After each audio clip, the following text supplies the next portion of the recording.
More to Marketing. Welcome to More to Marketing, a podcast on marketing, product, and everything in between. I'm your host, Susan, and today we're going to be talking about the role of influencers and how affiliate marketing can complement your strategy. I am very lucky to have a very special person here today, Sarah. She has got so many accomplishments behind her, but one of the major ones that I was so pleased to see from a consumer point of view was her successful social brand called Mys Tyler. Finding a gap in the market, Sarah has actually been able to grow her channel for real women to be able to contribute their content. So I'll let her talk a bit more about what it is, but it's something that I've loved. I've been able to love clicking through it, seeing people that are like me and seeing what fits them best as well. But she'll give you a bit more in detail on that. I am really a shy person, so I haven't been doing a lot of sharing myself, but I've been looking at other people's. But I adore the atmosphere that's been created behind Mys Tyler. And that's definitely something that everyone should definitely try out and see themselves and how this came about too. But Sarah, tell us a bit more about you and Mys Tyler as well. Perfect. And I love that intro. And it's totally fine that you don't need to share on the app. It's designed for anyone to go in there and use it as it makes them feel comfortable. The whole idea of Mys Tyler is essentially a way to help women find and buy clothes that fit. And my background is not fashion. My background is actually telecommunications. I spent, I think, nearly 20 years in that industry where I didn't Definitely learn very different. much. Yeah, very, very different. And I didn't learn very much about fashion. And my personality, and who I am, I honestly, I'm not the person who enjoys reading fashion magazines. I don't just notice what people are wearing. I don't flick through the magazines. I find it really intimidating and overwhelming when I go shopping because I don't know what to pick up. I don't know what things to go together.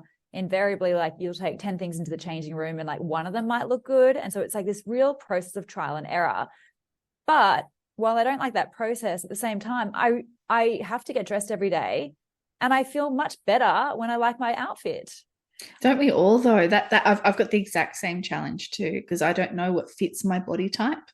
Having had kids, my body's changed. Yes. So that makes it really difficult and very self-conscious as well, which is coming back to that shy point. Yes. And I really think, I think there's a lot of innovation that has been coming out from people that are industry outsiders, because sometimes industry insiders assume that everybody knows more than they do. And so, for instance, in fashion, all the people that work in fashion love fashion. They know how to zhuzh sleeves and tuck things in to make them look extra great. But not everyone knows how to do that, and not everybody enjoys that process. And so the whole idea of Mys Tyler was helping people like me dress my body. And the way that I think about the world is, you have personal stylists who are incredible and they know how to dress different body types, but it's hard to get access to a personal stylist, and that may not be affordable to everyone. Yeah. But then you have maybe 10% of the world that loves shopping and are experts at dressing for their own body. So they may not know how to dress other people, but they know how to dress themselves. And so my thought with Mys Tyler is why can't we just connect all the people on our platform to the people who have the same body, because that person is already doing the job of styling and discovery and trying on. So they're essentially your personal stylist. I love it because everyone, you really do have to get this app and flick through it. If you can put in your own size details in there, then it just naturally just shows you all the different things that would match for you, how the color looks, and it links off to the sites in most cases as well. So then you can easily purchase it too. And that's what I really loved about it, is not only did it show me what would look good, but in a lot of cases, it showed me where to buy it as well. So I didn't have to go hunting. Yes. So much time saved. When we launched this, I was okay, well, I want everybody to have a good experience that comes on. So I needed to have creators and influencers. I mean, we call them contributors on the app, because not all the women on the app would consider themselves influencers. It is a very daunting title, isn't it? Yeah. And it's when we think about an influencer, we all sort of have this stereotype, but you could be for instance, my mum, she's a contributor on Mys Tyler. She has 42 followers on Instagram. She is not an influencer, but she loves dressing and she looks great and she's happy to share that with our community.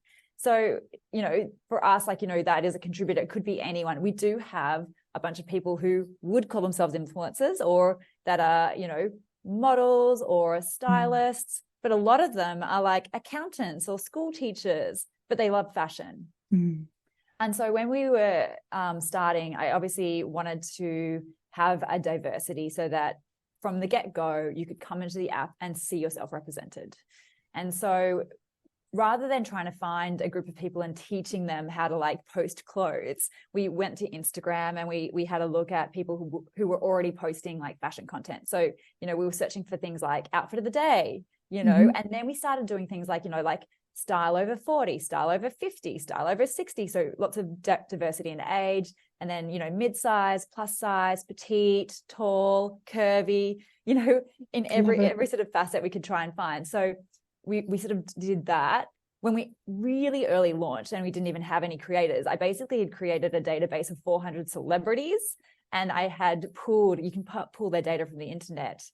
So I'd pull those data. So the first iteration of Mys Tyler was put in all your body data and we'll show you which celebrity you match to. And then you can sort of know, okay, she's my body double. Whenever I see her in a magazine, I can sort of see that the things that she's wearing are going to suit me too. And then we started recruiting these creators once we had an app so they could sort of see what the app was about. And we were we're now recruiting contributors, sign up. And we had 180 people sign up. Wow. Which was incredible to be creators. And they sort of added 4 outfit posts, to kind of get in the door. And those we call our founding contributors. And they were so special because they really took that leap of faith. They didn't know what the product was going to be, but they were I'm willing to participate in this and help other women. And so that was fantastic. So we basically had celebrities. Then when we had 180 contributors, we launched them onto the platform. So when you were sorting, you'd see here are my body matches, celebrity, celebrity, contributor, celebrity, celebrity, contributor. And the feedback was actually, we're just having to skip through the celebrities to find the real women, because that's helpful because they're wearing clothes that are accessible, and probably affordable. Affordable. They're not custom made, Yep. bespoke. And, it's the type of things that I would wear to brunch or to pick up the kids or to go shopping or to go to work. So it was much more relatable. I love that. And probably even now it's got to the point of the tips of what you could wear for your size and shape for weddings or for a graduation or those other events that you're always looking at the websites going, okay, what is actually going to fit me that I don't need to return? Exactly. And so there are so many components to this. And again, I wasn't from a fashion background. I was just trying to solve my own problem. But then as I sort of dove into the world of fashion, one of the biggest issues in fashion is that the return rate for online clothes is nearly 40%. So that is really expensive for brands. I mean, it's annoying for us as well. It's great that we can make returns easy and simple and fast, but it would still be easier not to return at all. Yeah. The time, it's just the time that gets eaten away. Or it's buying something that was on sale and you can't return it, you're stuck with it, or you just don't get around to doing it in time. So it's all of that sort of stuff. But also there's the huge environmental costs. So if you think about 40% that is now, not only does it get shipped to you, but then it gets shipped back to sort of some distribution arm, and then they have to assess it and go can this be resold? Then it gets shipped somewhere else. Does this need to be, fixed up? Does this need to go to clearance? Does it go to landfill? Because only a third of returns can be resold at full price. So returns is a huge issue, which we think we can solve because there's a lot. Actually, when I started, I was fundraising. So I was meeting with investors and telling them, this is Mys Tyler, this is why we need to raise money, this is our vision. And, part of my story was that we could reduce return rates because you could actually see what the clothing looks like on a body like yours. Yes. And you can see how it's styled, because I do think styling is such a big part of fit. And, investors sort of have a bit of an eye roll when you say that you're going to solve returns, because a lot of people have tried to solve it. And if you go onto sites, it'll be this is the best size for you recommendation. And so they're all trying to solve fit with size, whereas it's size it's so much more than size. It's your height, it's your shape, it's your coloring, It's Yep. all those, it's your age, it's all those other things that determine a good fit. Like you could have something that technically fits you, but it just doesn't look right. You know, it's like your torso is too long or too short. You know, it's a bit too short, it's a bit too long, all those sort of things. And if you don't know how to style it, it can look wrong. Whereas like if you knew that you added a belt or you had to wear it with high-waisted pants, or if you just needed to roll up the sleeves, all of a sudden it could look great. And that's just stuff that we don't necessarily know. So our thesis was that we could, solve, returns, which we have actually. Like of all the transactions that have gone through Mys Tyler so far, our return rate is less than 5%, which is wow, insane. that's phenomenal. And it's so nice when I have like, we use affiliate, which we can get onto in a second. So basically we're generally like, our values are that we're brand agnostic. We're like, you wear and promote whatever makes you feel good. Where we can make a partnership with that brand so that we get affiliate commission in return for the sale, we will, and we share that with the creator. But we won't not show things that we don't make money from. So that means that with things that are affiliate, that's when we can see the return rate. Whereas like things that aren't affiliate, we don't have any transparency. So we can't see what was bought. We can't see what was returned. So we don't have any visibility on that. But, so it's great to sort of have that data. I can't remember where I was going with that point, but yeah. I think it's just the excitement of knowing that you have made a difference and contribution to that return rate by having this fantastic app for real people to use, not just for sizing, but also for how to accessorize, how to wear it right, and what to wear it with. Yeah. And it's amazing because you think about, fashion, and fashion has always been traditionally like inaccessibly aspirational. It's literally, if you think about a catwalk model, like they are usually 5'9" or taller, which is like something like 1% of the population. Yep, Amazon size. Yep. Height. Yeah. Then they're a size 0 to maybe a size 2. So when you put all those factors in, that's 0.3% of the population that looks like that. But then you add onto that they also have to be probably in their teens or 20s.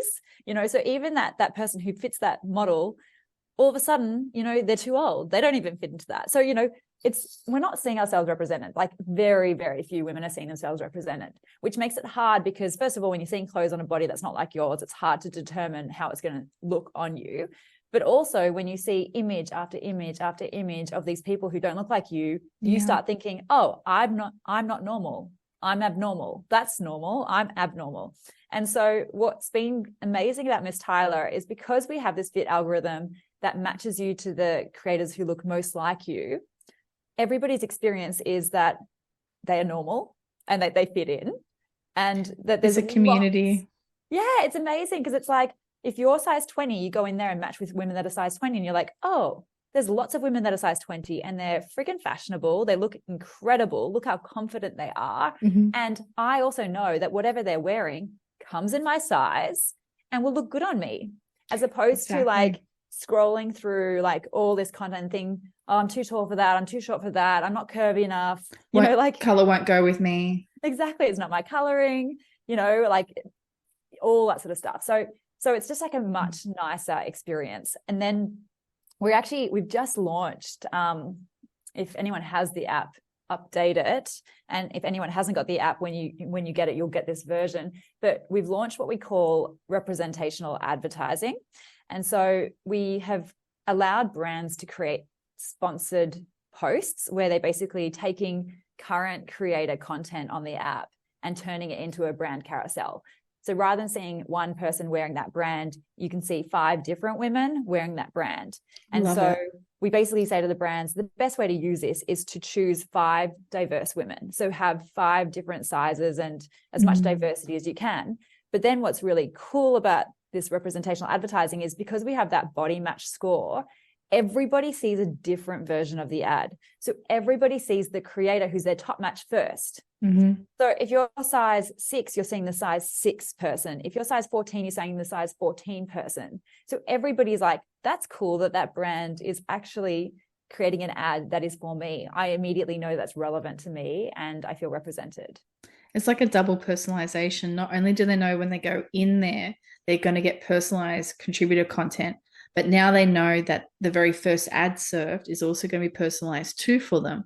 Mm-hmm. So I do, I do. I love this so much. And it's nice as well because, there are a lot of brands that are really inclusive and that care about representation, but it's very hard for them because it's expensive to shoot different models. And even if you did shoot someone in every different size, you have tall, medium, short, you have curvy, straight, you have different colorings, you've got different ages. Like, it's just not possible, which is why I sort of think, crowdsourcing this is really the only way to do it in a really viable way. Not to mention, even if you did have a dress on all those different bodies, it's going to suit some people more than others. And so, exactly, the way that we see it is like the women on our platform, they're doing that job of trying and testing things on. They might have tried on 10 things to find the one thing that they're showing you, but they're only showing you the wins. So they're already doing that work for you. Exactly. And I think the only brand I've actually seen try to do this, and they succeeded to a point, would be the Dove body image ads that came out, where they've got all the diversity up there of women for their Dove products. But again, it was very much, comparing yours to theirs was in your face, throwing it at you, where you're still looking at all these women and you're still like, which one is me? I actually don't know, out of these 10 women in this ad, which one I'm actually sized against. Am I that really giant one there? Am I that middle one? Am I that tiny one? Am I that short, tall one? I don't know. I'm looking at this ad. Yes, it's great representation, but who am I in there? Yeah. Whereas yours, it's actually down to that granular level of, I privately have personally put in my size, so I feel safe and comfortable. And now I'm being served content that's actually relevant to me because I want to look awesome, and these guys really do. And I want to emulate that awesomeness. Yeah. It's incredible. We launched during COVID. And that was great in some ways because, as a startup, you're working really hard. And I was thinking, I'm not going to be earning a salary. I'm going to be missing out on all the dinners and social occasions. Yes. Suddenly I'm not missing out on anything, and you're able to just work. But also people aren't buying clothes, which for us was not so much of an issue because we weren't sort of trying to do that sales thing yet. But from a content point of view, it meant that people were posting clothes that aren't available to buy. It's like, even this denim jacket that I'm wearing now, this is from Q. I had this in high school. I think this is 20 years old. Classics. You cannot buy it any longer, but we discovered that actually brand discovery was really relevant. So even if you saw someone wearing like a blazer from a brand and it wasn't available to buy anymore, you could go, okay, but that's a brand that I hadn't heard of before. And if that person has my body and they're shopping that brand, they're going to have similar cuts. So now I'm going to check out that brand and see what other jackets they have. So we actually just launched a website earlier this year called Brands for Your Body. And it's basically a cut down version of Mys Tyler, where you don't have you don't have the whole social community, but you can just put in, this is my dress size, this is my height, and we just show you the brands that are most commonly worn by creators that are your height and size. And so it's still kind of using the data and the power of our community, but in a very sort of cut down brand discovery way. But then you don't need to download an app and you don't need to sign up. The reason we have people sign up for Mys Tyler as opposed to just making it open is because, again, like, the creators on our platform are sharing their body data to help you. So you can go onto any creator, and even if they're not like a high match to you, you could be like, I love what they're wearing. Okay, I can go on there and I can see that they're 3 inches taller than me, and I can see that they're 2 sizes smaller, or whatever it happens to be. So then you can kind of do the maths and figure out how it's going to fit. So the creators like sharing their body data to help you, but that's very personal. And so we sort of have to have a job of like, vetting people when they come in, they're a real person. And we sort of have a tick box, which, these things do help, but it's kind of like, I'm here for the right reasons. Basically, I'm here to be part of a community and I'm here for the right reasons. We also don't advertise on any platform that targets men. So for instance, like Facebook, so because we're an app, we are taking people directly to the app page.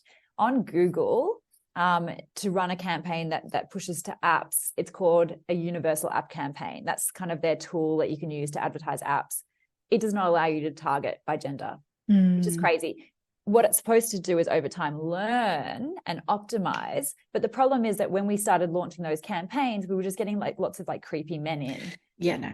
And so just can't use that anymore. So we use only platforms where we can only target women. And when we talk about women, you know, we have lots of trans women. Well, we don't have lots, but we have a bunch of trans women on the even that identifies as female. Yes. And even if you don't identify as female, even if you're non-binary, but you know, you wear women's clothes or you want to be inspired by women's clothes, it's kind of like, we use the term women, but it's like, if you feel like you're supposed to be here, then you totally do belong here.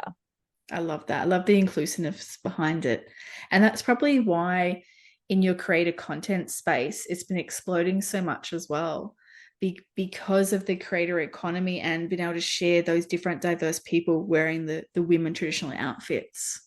The other thing with the creator economy, and I almost think about this as being like Netflix. So Netflix had the blockbusters, you know, like the 5 movies that had just come out that were really expensive to get, which is what they were competing with everyone else with these blockbusters.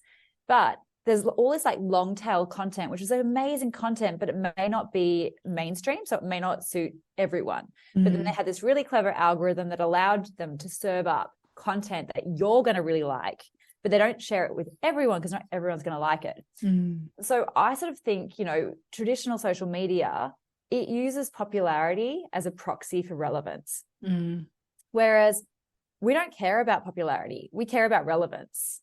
So for instance, on our platform, if you are 4'8", the creator that is also 4'8" is going to be the most valuable person to you.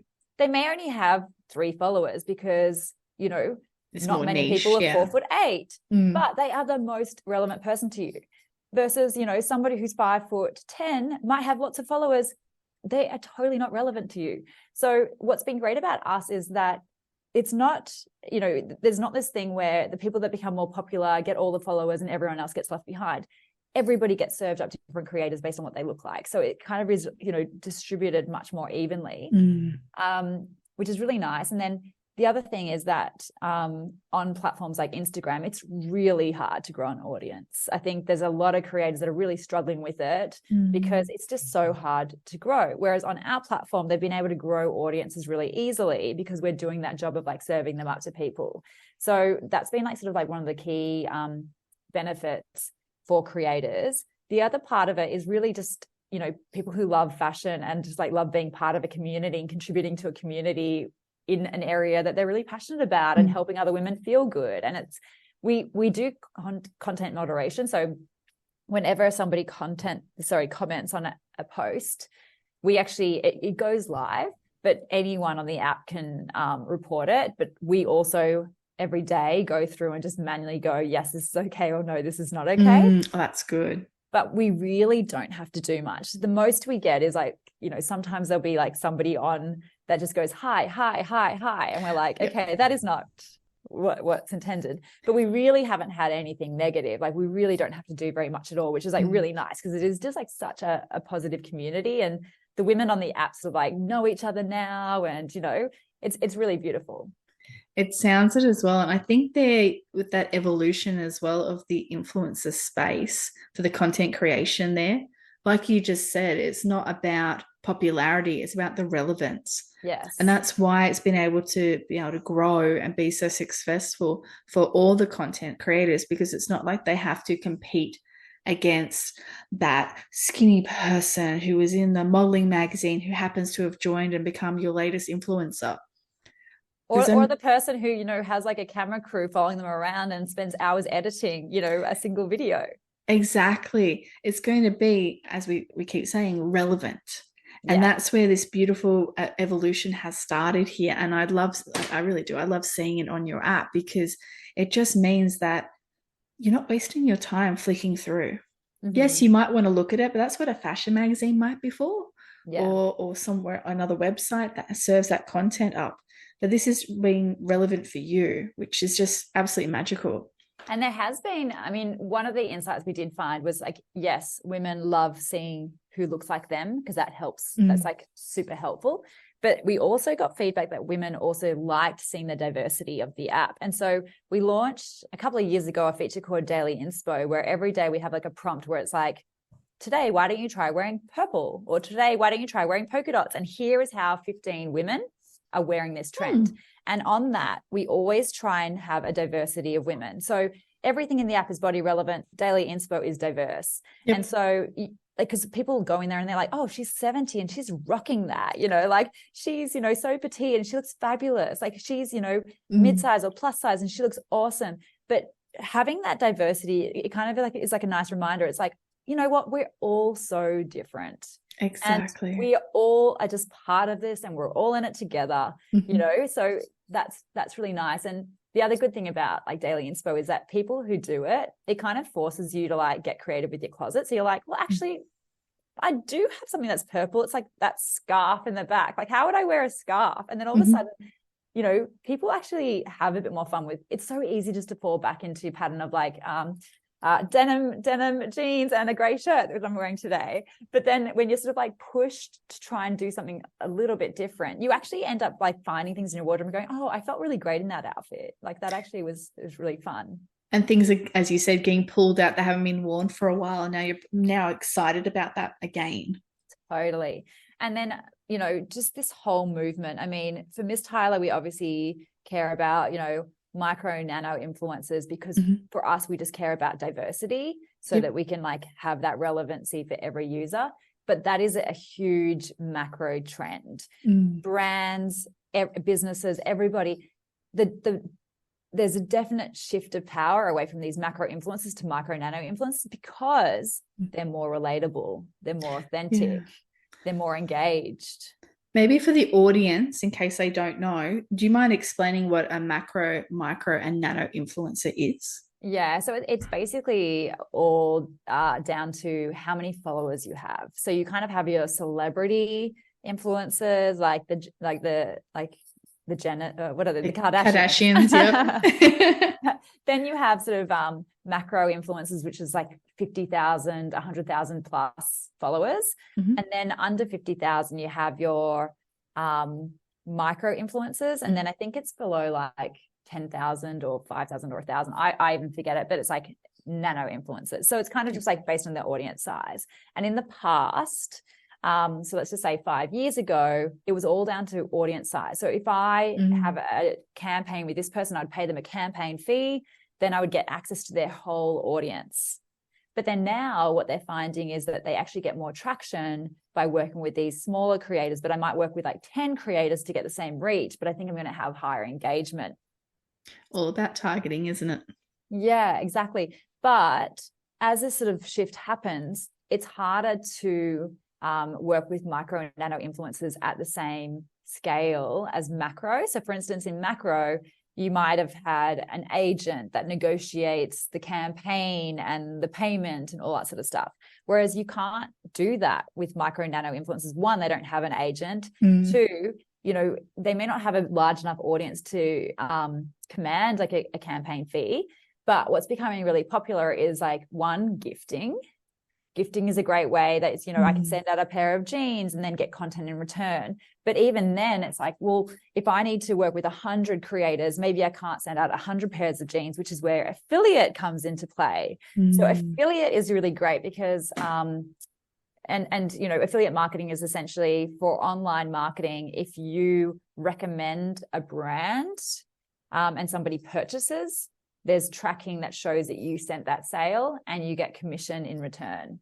And so that's how we work. So we basically, where we can, we have an affiliate partnership with brands.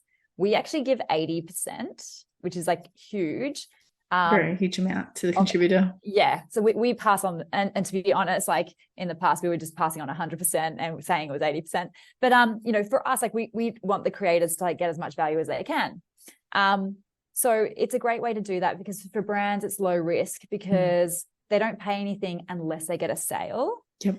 So it's really compelling. But then for a creator, when they're doing this work of creating content and then sharing it, they're getting rewarded. So it is, and it's super scalable. It's really easy. Like you set up a campaign or a program, and then it's just like an automated, like you send somebody a link and they just sign up and it goes through. And through Mys Tyler, we have all those partnerships. And so in our app, we convert all the links to affiliate links, and we have the creator's handle embedded in that. So when we get the reporting back, we can see which creator drove that sale, so we can pass on the commission to them. And I think that's a really great way to be able to reward. Naturally, you will have some costs for running the platform and doing all these amazing changes as you've described over time. So that needs a bit of investment. So that's where you can get those funds from. But then the contributors getting majority of it for doing this great work and bringing fresh content all the time. Yeah, exactly. We've had venture capital funding. So to date, for us, it's not been about us making money. It's been about us proving out that we can build a platform that's really valuable. And then in the future, there's lots of different ways to monetize. So for instance, brand advertising is fantastic. And when I say brand advertising, sort of these boosted posts, what we don't want to do is like now fill the app with like nameless models and take over. And remove what's powerful about the app, which is you're seeing it on a real person who has styled it in the way that they like, and you can click on them and you can see their body data and you can figure out whether it's going to fit you. But yeah, so there's lots happening. But I think in terms of like just like those big macro trends, I think the creator economy is just huge at the moment. I definitely think there is like so much potential and opportunity for these macro nano influencers and creators. Affiliate is just such a powerful way to drive, to sort of drive a way for brands to work with micro nano influencers. And it's definitely great for us as well. What do you think, if you're going to give some advice to someone, what advice would you give to them about bringing in affiliates? So if you're a brand, then there's lots of affiliate platforms that you can use. And as a brand, you just pick one affiliate platform and you basically set up, this is the contract I'm willing to pay this much commission, or, you know, this dollar value when anyone sends me a sale. And then people can apply and you can approve them. And as soon as they're approved, they get a tracking link. As soon as they use that tracking link, it's all tracked.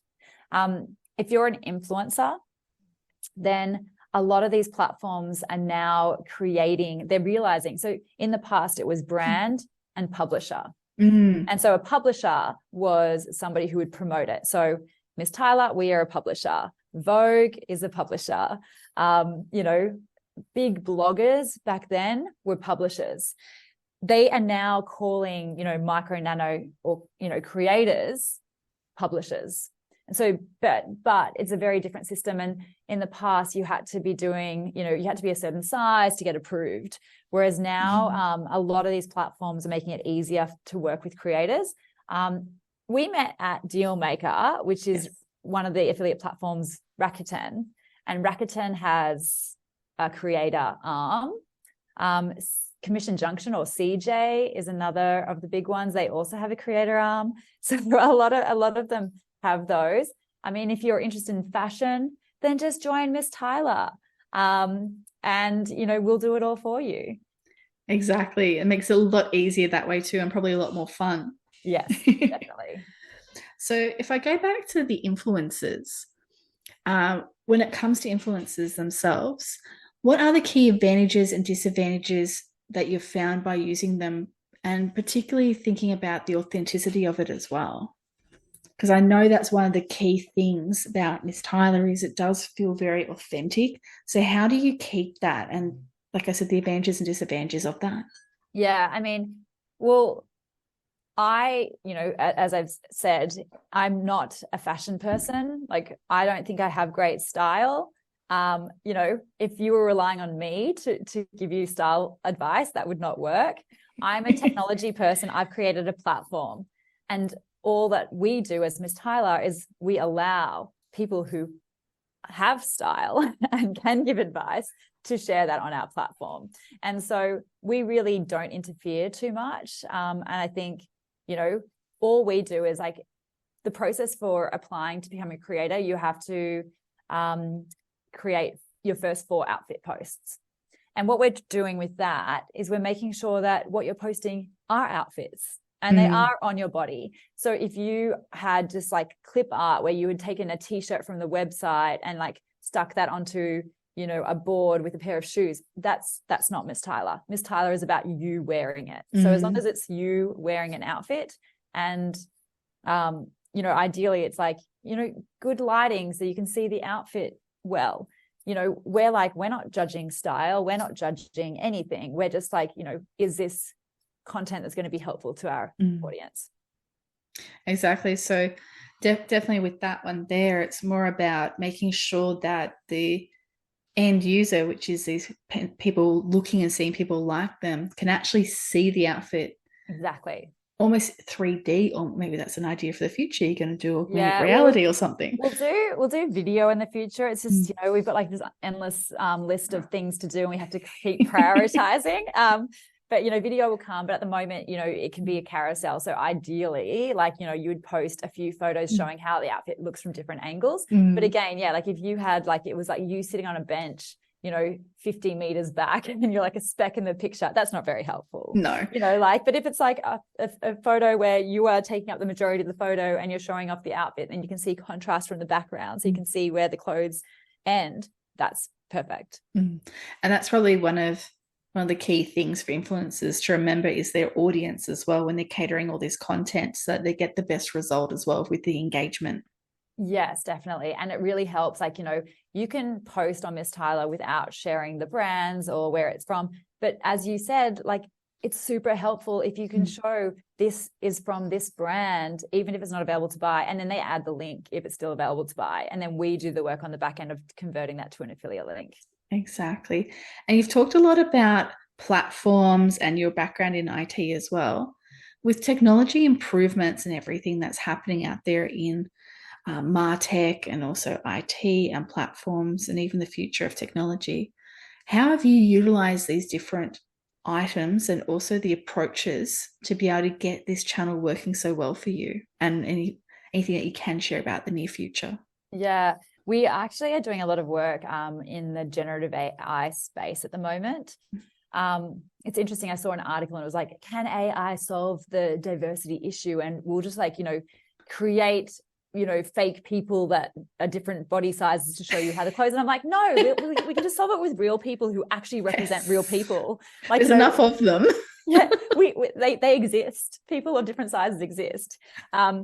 But where we can use Gen AI is there's a lot of things we can do. So for instance, like one of the things we're looking at is just pulling like knowledge. So for instance, we're going to create this part called like the Mys Tyler AI Stylist, where you can ask a question like, I'm going to a wedding in Hawaii. The dress code is formal. What should I wear? And then you get an immediate response, which is using these large language models that says something like, you know, okay, so Hawaii, it's hot, wear like light breathable materials, maxi dresses are fantastic, florals work really well, you know, such and such. So like that would be step one. Step two is that our creators could also weigh in and add comments and be like, well, actually, I just went to Hawaii and it still is actually quite formal. Like, I think you'd be better at making sure that you have like floor length or whatever. So you could have like, you know, this sort of like AI response, but then you can also have this community response. AI can also do things like moderate. So it can like, you know, understand language and, you know, highlight or like flag things that could be offensive or triggering. Yep. And then sort of the next piece that we're working on, which is harder to do, is basically and analyze all the data. So we've got 50,000 outfit posts on Mys Tyler. So we want to like analyze all that data and pull out keywords. Like in this picture, there's a jacket. The jacket is denim and it's casual and it's distressed. The pants are X, Y, Z, you know, so we can do all that sort of stuff. That allows us to then, you know, combine these two things. So we're taking like the prompt that we got from the AI stylist, we're matching that to all the content on our site. So it's like, this is what you should wear to Hawaii. Here are examples from creators. And then we serve that up in body order. So it's like, here are things that you can actually buy as seen on bodies like yours for this event. And I should mention that with the AI stylist, we'll actually like, we already know things like we know your height, your size, we know your age. So we behind the scenes can add to your prompt and say, this prompt is from somebody who is 35 and 5'5" and a size 12 and such and such. And down the track, as we have like more style information and their style preferences of this, and they like these brands. So these prompts can become like really, really clever over time. I'm just going even down a further rabbit hole with this one, picturing that if someone's already been contributing themselves and they've been doing it for a while and they may have put up all different outfits from all different events that they've been to, it might actually serve back and go, actually, you have the perfect outfit. Totally. Here it is. Yes. And maybe just change accessories. Yes. And there is also, on Mys Tyler, actually, anyone can post to the app outfits, and it's completely private unless you become a contributor. So for instance, for you, like, there's just days where you like your outfit and you're like, oh, I actually felt really comfortable in this outfit. But then the next day you're like, I have gotten dressed in the past. Why can't I remember anything that I've ever worn before that I liked? And how it pairs together too. Yep. So honestly, it's like, this is for everyone who uses the app. If you're not a contributor, take photos whenever you like your outfit and post it to the app, so that when you're trying to figure out what to wear, you can go back to the app and be like, those are the outfits that made me feel good. And so you can kind of use it as a collection. But then, as you say, it also allows us in the future to go, hey, these are items that you already have in your wardrobe that you can wear. And then again, sort of like the technology is there that you can also sort of break apart that outfit. And so, for instance, go, okay, these are other things that would suit that denim jacket. So you're sort of moving towards like, Cher's wardrobe from Clueless. Yep, I know. That's where I was thinking as well. Oh, this has been an amazing discussion. What excites you most about this influencer space that you've now found yourself in? I think it's really cool because it means that women or people anywhere in the world can generate an income. I think it's also cool because in the world of fashion, like for instance, we go to an accountant, we pay an accountant to do things that we don't understand. Why aren't we paying people that are helping us with style? It's something that I don't understand, I'm willing to pay for. Maybe it's not a stylist cost, but I'm happy that if I shop through Mys Tyler, through that person, that they're getting a kickback. So all of a sudden people can start earning money through things that they're really good at that before weren't valued. And in the US, like, this is something that I'm really excited about. Because for us, like, the ideal creator, I mean, honestly, everyone, but the ideal one is somebody who has access to current inventory. So for instance, think about anyone who works in fashion retail. So if you work in fashion retail and every single day you're there 5 days a week, you could be taking a photo of current stock, whatever you're wearing that day, and putting onto the app. Then on top of that, you can be getting commission. So you can take your fixed salary and you could have a variable component without having a second job, without doing anything else. You're doing it in your day job. And then whatever that brand is should want you to do that behavior, because essentially, they're already paying for this person to be there physically. And now they're creating like a digital army as well. And in Australia, we all get paid really well. Like, we have like minimum wages that, are livable wages. In America, it's not the case necessarily, and what's super exciting about America is like retail, the average salary is $35,000 a year. For anyone working in that thing, which, means that they're sort of like living on the poverty line, like on or below the poverty line potentially. So it's over indexes for Black and Hispanic, it's 75% women, and there's 1 million people who work in fashion retail in the US. So imagine if we can take this collective of women and give them a way to, earn a little bit of extra money in doing their day job without taking on any extra effort. So that to me is really exciting. I mean, in Australia, I would love like everyone who works in fashion retail also to jump on the app. We get paid a little bit better here, but yeah. There's definitely huge opportunities in the US market. I can't wait to see what happens there. Yes. That's going to be amazing when it explodes, and I'm sure it will be doing that very, very soon. My final question I have that I ask everyone: what brand, any brand in the world, best represents you and why? I'm so bad at these things. I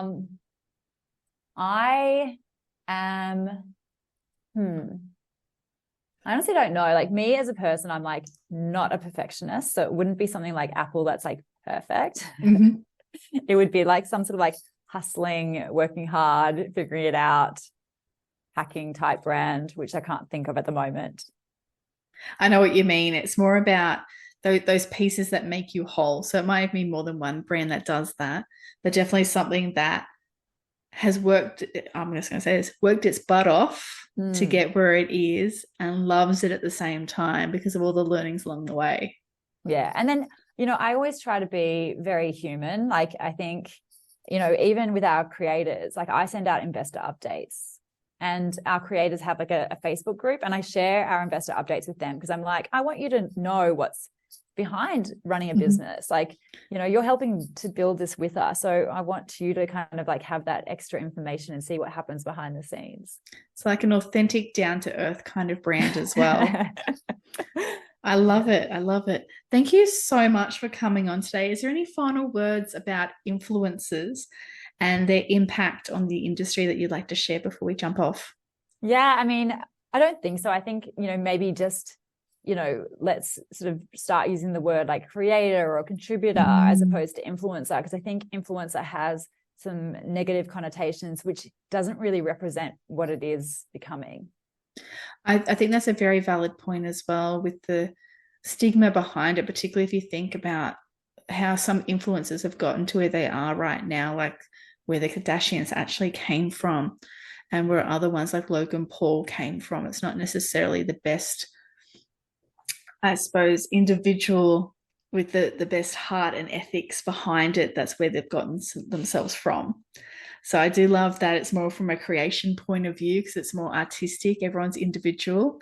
I think that does fit it a bit better. And it's also, I think just the thing with influencer is that it's not real. It's like it is them, but it's them at the best angle with the best lighting, filters, with everything set up. So it's like that's what's not accessible about it. It's not that like everybody, like it's like fantastic that they look like that and whatever else, and that there's nothing wrong with that. It's just that it's this idea of just adding all these filters that make it inaccessible to everyone else and make us think. There's this woman that I love on Instagram called Danae. I'm just trying to find her. Danae Mercer. Everyone should follow her. Her it's DANAE MERCER. But she was like an ex editor at like Women's Health and different magazines, and she, was like, there is so much that happens to get that look, and so she kind of like shows you behind the scenes. So she does like all these ones where she's like, looking friggin' perfect. And then she shows you that when she stepped back a second, she looked completely different. Wow. And she was like, this is not a before and after. This is just slightly different lighting, Sure. And she's like, you've just got to remember. So I think what she does is incredible. Like, she is amazing. Everyone should follow her. Definitely making it more real as well. So you can understand that is that quick moment in time. Yeah. But different angles, like you said, different lighting, anything could make a huge difference there. Yeah, totally. Even the makeup. Yep.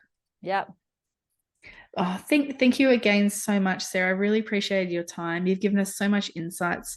I think the biggest takeaway for me is the approach on how you can utilize the creator space and how you can make it work for you and for them at the same time to make a huge difference to their life. For everyone else, don't forget to follow More2Marketing for more podcasts with excellent guests like today. More to Marketing.